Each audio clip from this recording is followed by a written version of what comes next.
नहमदुहु व नुसल्ली अला रसूलिहिल करीम अम्मा बाद फ़अऊज़ु बिल्लाहि मिनश शैतानिर रजीम बिस्मिल्लाहिर रहमानिर रहीम रब्बि इश्रह ली सदरी व यस्सिर ली अमरी वहलुल उक़दतम मिन लिसानी यफ़क़हू क़ौली। अस्सलामु अलैकुम व रहमतुल्लाहि व बरकातुहू। आज हम बात करेंगे डिप्रेशन। डिप्रेशन किन को होता है, इसके अलामात क्या हैं और इसका इलाज क्या है। डिप्रेशन ज़हनी दबाव को कहते हैं जो इंसान को बेसुकून, बेचैन और परेशान रखता है। डिप्रेशन में तमाम उम्र के लोग मुब्तला होते हैं, लेकिन औरतें चूँकि हसास तबीयत की होती हैं जिसकी वजह से वो डिप्रेशन का ज़्यादा शिकार होती हैं। मर्दों में मर्द जो होते हैं वो अपनी बातों को ज़्यादा छुपाते हैं और डिप्रेशन का इजहार नहीं करते और औरतों के मुकाबले में ज़्यादा खुदकुशी करते हैं। 60 साल की उम्र के बाद डिप्रेशन के अमकानात ज़्यादा होना शुरू हो जाते हैं। डिप्रेशन किन लोगों को होता है जो एहसास होते हैं, एक ही बात को बार बार सोचते रहते हैं और अपनी बातों को दिल में रखते हैं, दीन से दूर होते हैं, अल्लाह ताला से तल्लुक़ ज़्यादा मजबूत नहीं होता, अल्लाह ताला की ज़ात पर भरोसा नहीं होता, दुनियावी नियामतों की तरफ उनका झुकाव और दिलचस्पी ज़्यादा होती है। इसके अलावा तन्हाई, जिस्मानी और क़ल्बी बीमारियाँ भी डिप्रेशन में मुब्तला करने का बायस बनती हैं। इसी तरह घरेलू हालात, मरूसियत और शराब नोशी भी डिप्रेशन का बायस बनने के इंसान को डिप्रेशन में मुब्तला कर देती हैं।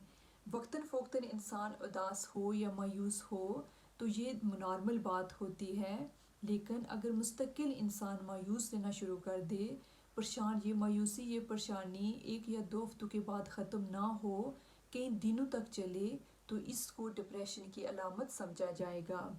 इसके अलावा ये इंसान जिसमें डिप्रेशन होता है वो उदास रहता है, ज़्यादातर वक्त तन्हाई में गुजारता है और दूसरों से मेल मिलाप नहीं रखता, दिलचस्पी वाले कामों में दिलचस्पी ज़ाहिर नहीं करता, जिस्मानी या ज़हनी कमज़ोरी महसूस करता है, गुस्सा आता है, खुद एतमादी और कुव्वत फ़ैसला भी कम हो जाता है। छोटी छोटी माजी की जो बातें हैं उनको याद करके वो खुद को कसूरवार समझता है या फिर दूसरों को उसका कसूरवार ठहराता है। इंसान मुस्तकिल मायूस और नौमीद होना शुरू हो जाता है, उसको भूख नहीं लगती, नींद नहीं आती और मामलात ज़िंदगी जो हैं वो ख़राब होना शुरू हो जाते हैं, डिस्टर्ब होना शुरू हो जाते हैं। इंसान की तबीयत भी ख़राब होना शुरू हो जाती है, उसके जिस्म में दर्द रहता है और ज़्यादातर वो आधे सर में दर्द की शिकायत करता है। इसी तरह जल्द, मैदे या दांतों के मर्ज़ में भी मुब्तला हो सकता है।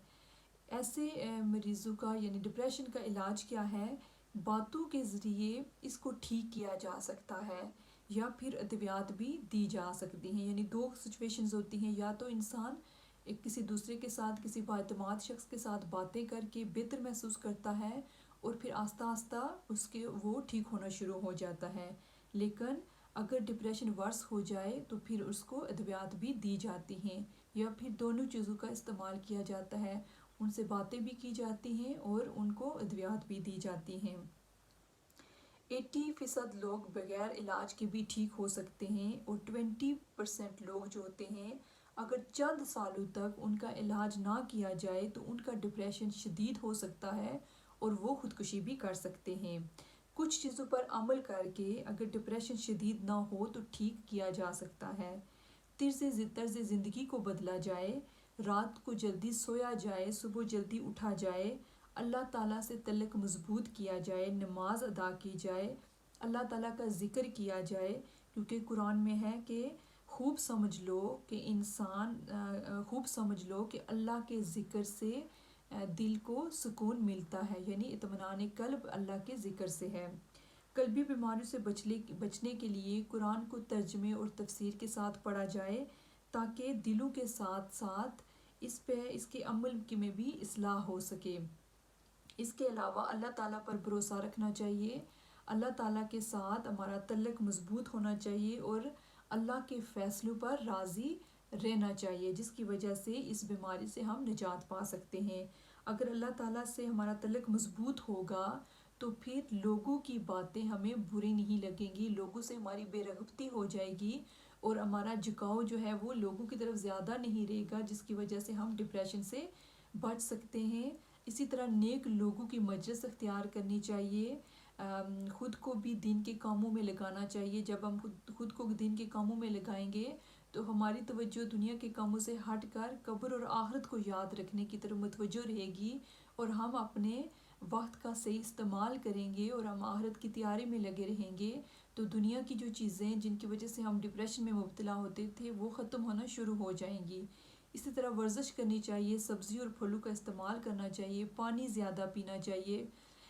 جو وقت اگر کوئی آپ پہ برا وقت آئے تو یہ سوچ کر کہ یہ برا وقت بھی گزر جائے گا، اپنے دل کو تسلی دینی چاہیے، اور یہ سوچنا چاہیے کہ نفع نقصان اللہ کے ہاتھ میں ہے، صبر کرنا چاہیے تاکہ آخرت میں بہترین اجر مل سکے۔ اللہ تعالیٰ سے دعا ہے کہ اللہ تعالیٰ ہمیں اور آپ سب کو صحت کاملہ عطا فرمائے اور اپنی حفظ و امان میں رکھے۔ السلام علیکم ورحمۃ اللہ وبرکاتہ۔